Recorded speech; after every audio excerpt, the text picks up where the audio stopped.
Indian evidence act में ये general rule दिया गया है कि हर फैक्ट इन इश्यू को या रिलेवेंट फैक्ट को एविडेंसेस के थ्रू, ओरल या डॉक्यूमेंट्री एविडेंसेस के थ्रू प्रूव किया जाना चाहिए। लेकिन इसी कोड में, इसी एक्ट में ये भी प्रोविजन दिया गया है कि कुछ फैक्ट्स ऐसे भी होते हैं जिनको प्रूव करने की, उनको साबित करने की आवश्यकता नहीं पड़ती, जिसके अंतर्गत दो पॉइंट्स आते हैं। जहां पे पहला पॉइंट के अंतर्गत वो फैक्ट्स आते हैं जो कि जुडिशली नोटिसेबल हैं, और दूसरे पॉइंट के अंतर्गत वो फैक्ट्स आते हैं जो कि एक पार्टी द्वारा एडमिट किए जा चुके हैं या स्वीकार किए जा चुके हैं।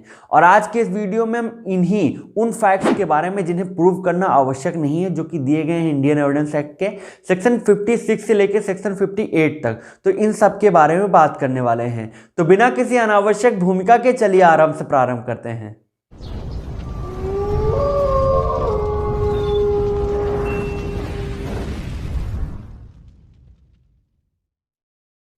इस टॉपिक में दिए गए प्रोविजन को हम दो पार्ट्स में डिवाइड कर सकते हैं, जहां पे पहला पार्ट इनका उन फैक्ट्स का आएगा जिनको जुडिशली नोटिसेबल फैक्ट्स के नाम से जाना जाता है, और दूसरे के अंतर्गत वो फैक्ट्स आएंगे जो कि एडमिटेड फैक्ट्स के नाम से जाने जाएंगे। तो पहले पॉइंट के अंतर्गत इसमें सेक्शन 56 और सेक्शन 57 आएगा, और दूसरे पार्ट में इसका सेक्शन 58 आएगा। तो पहले पार्ट के अंतर्गत जिन्हें जुडिशली नोटिसेबल फैक्ट्स कहा जाता है, तो इसमें सेक्शन 56 के अंतर्गत ये दिया गया है कि किसी एक प्रोसीडिंग के दौरान वो सारे फैक्ट जो कि जुडिशली नोटिसेबल होंगे उनको प्रूव करने की आवश्यकता नहीं पड़ेगी, उनको प्रूव नहीं किया जाएगा। अब पहला क्वेश्चन ये आता है कि जुडिशली नोटिसेबल फैक्ट्स कौन से फैक्ट्स होते हैं। तो इनके बारे में ये बताया गया है कि ये वो फैक्ट्स होते हैं जो कि बहुत ही आम होते हैं, हर व्यक्ति, जन सामान्य का आदमी इनके बारे में जानता है, इनके बारे में अवगत होता है। तो इसीलिए कोर्ट भी ये मानकर चलता है कि ये सारे फैक्ट्स उसके संज्ञान में होंगे, और इनको प्रूव करने के लिए किसी भी व्यक्ति की या अदालत के रिसोर्सेज का और टाइम को उनको वेस्ट किया जाना जरूरी नहीं होगा। जैसे मान लीजिए कि एक सामान्य नियम यह है कि जितने भी राहगीर और जितने भी सवारी होंगे वो एक रोड पर अपने बाएं साइड चलेंगे। तो ये बहुत ही सामान्य सा नियम है, ये लगभग हर एक व्यक्ति, हर जन सामान्य का आदमी जानता होता है। तो अगर किसी प्रोसीडिंग के दौरान ये फैक्ट्स रिलेवेंट माने गए हैं तो इनको प्रूव करने की आवश्यकता नहीं पड़ेगी, ये जुडिशियली नोटिसेबल फैक्ट्स के अंतर्गत आएंगे। तो सेक्शन 56 के अंतर्गत जुडिशली नोटिसेबल फैक्ट्स की मीनिंग और इनकी डेफिनेशन बताई गई है, और वहीं पे सेक्शन 57 के अंतर्गत जुडिशली नोटिसेबल फैक्ट्स के अंतर्गत कौन कौन से फैक्ट्स आएंगे, इनका स्कोप क्या होगा, इनके अंतर्गत मैटर्स क्या क्या आएंगे, इनके बारे में बताया गया है। तो सेक्शन 57 के अंतर्गत ये मैटर्स जुडिशली नोटिसेबल फैक्ट्स के अंतर्गत आएंगे। पहले पॉइंट के अंतर्गत वो सारे लॉज जो कि टेरिटरी ऑफ इंडिया या भारतीय परिक्षेत्र में लागू होते हैं।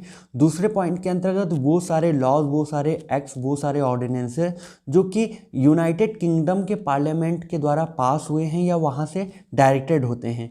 तीसरे पॉइंट के अंतर्गत वो सारे आर्टिकल्स ऑफ वॉर जो कि इंडियन आर्मी, इंडियन नेवी या इंडियन एयरफोर्स के द्वारा इनको एनेक्ट किया जाता है। चौथे पॉइंट में course of proceeding of parliament of United kingdom और कॉन्स्टिट्यूएंट असेंबली ऑफ इंडिया या भारतीय संसद या इंडियन पार्लियामेंट या इसके अंतर्गत स्टेट्स में जितने भी लेजिस्लेचर्स हैं उनके द्वारा एनेक्ट किए गए, उनके द्वारा स्टैब्लिश किए गए लॉज आते हैं। पांचवें पॉइंट के अंतर्गत वो सारे सेशंस, वो सारे साइन मैनुअल्स जो कि यूनाइटेड किंगडम और आयरलैंड के द्वारा लागू किए गए हैं। छठे पॉइंट के अंतर्गत वो सारे सील्स जो कि यूनाइटेड किंगडम के अंतर्गत कोर्ट्स के द्वारा जिनकी जुडिशियली नोटिस ली गई है, उसके अलावा भारत के अंतर्गत जितने भी कोर्ट्स आते हैं उनके द्वारा, या मैरीटाइम जुरिसडिक्शन के अंतर्गत जितने भी कोर्ट्स आते हैं, या फिर इंडियन कॉन्स्टिट्यूशन या एक्ट ऑफ पार्लियामेंट के द्वारा जो कि भारत के भी हो सकते हैं और यूके के भी हो सकते हैं। तो इनके द्वारा जितनी भी चीज़ों की जुडिशियल नोटिस ली गई है वो सारे फैक्ट छठे पॉइंट के अंतर्गत आएंगे। सातवें पॉइंट के अंतर्गत एक स्टेट में उसके ऑफिशियल गैजेट के द्वारा अपॉइंट किए गए किसी भी व्यक्ति को जिसको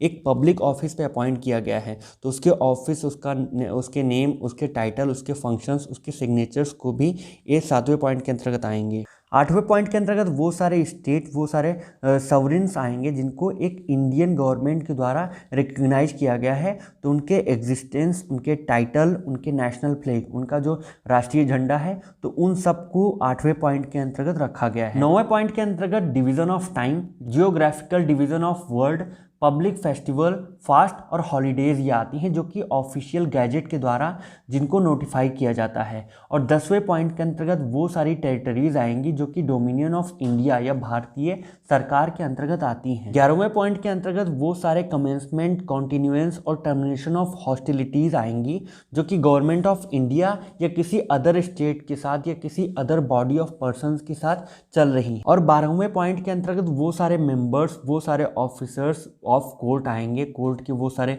मेंबर्स और ऑफिसर्स आएंगे जिनको ऑथराइज किया गया है लॉ के द्वारा या फिर अपॉइंट किया गया है।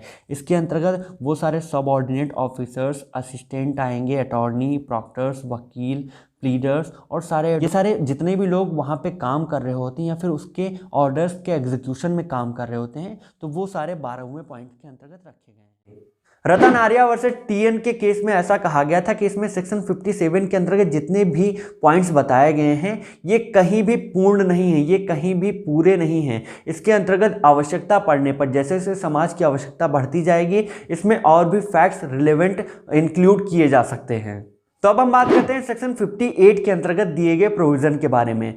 तो इसमें उन प्रोविजंस के बारे में, उन फैक्ट्स के बारे में बताया गया है जिनमें एक प्रोसीडिंग के दौरान, एक हेयरिंग पर या फिर उसके पूर्व एक पार्टी द्वारा या पार्टी के एजेंट के द्वारा सारे फैक्ट्स को या फिर कुछ फैक्ट्स को एडमिट कर लिया जाता है। तो उन फैक्ट्स को जिनको इन्होंने एडमिट किया है एक रिटन वे में, एक प्लीडिंग के दौरान, एक प्लीडिंग में, तो उनको कहीं भी प्रूव करने की आवश्यकता नहीं पड़ेगी। जैसे अगर आपने सीपीसी पढ़ा है तो आपको पता होना चाहिए कि प्लीडिंग के दौरान प्लेंटिफ के साइड से प्लेंट प्रेजेंट किया जाता है जहाँ पे वो सारे आरोपों को, सारे एलिगेशंस को सामने वाली पार्टी पे लगाता है और वहीं पे एक अपोजिट पार्टी के साइड से जो कि डिफेंडेंट होते हैं उनकी साइड से रिटन स्टेटमेंट आता है जहाँ पे वो इन सारे एलिगेशन, सारे आरोपों से नकारते हैं, इनको अस्वीकार करते हैं।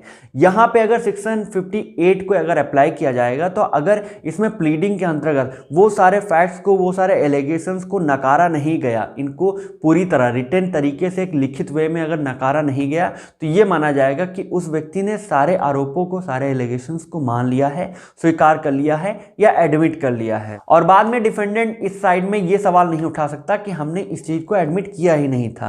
तो ये थे इंडियन एविडेंस एक्ट के अंतर्गत दिए गए उन फैक्ट्स के बारे में प्रोविजन जिनको एक प्रोसीडिंग के दौरान प्रूव किया जाना आवश्यक नहीं होता। आई होप आपको ये सारे पॉइंट्स अच्छे से समझ में आ गए होंगे। बाकी के लॉ से रिलेटेड वीडियोस, पॉइंट्स और टॉपिक्स के लिए बने रहिएगा हमारे साथ। नमस्कार।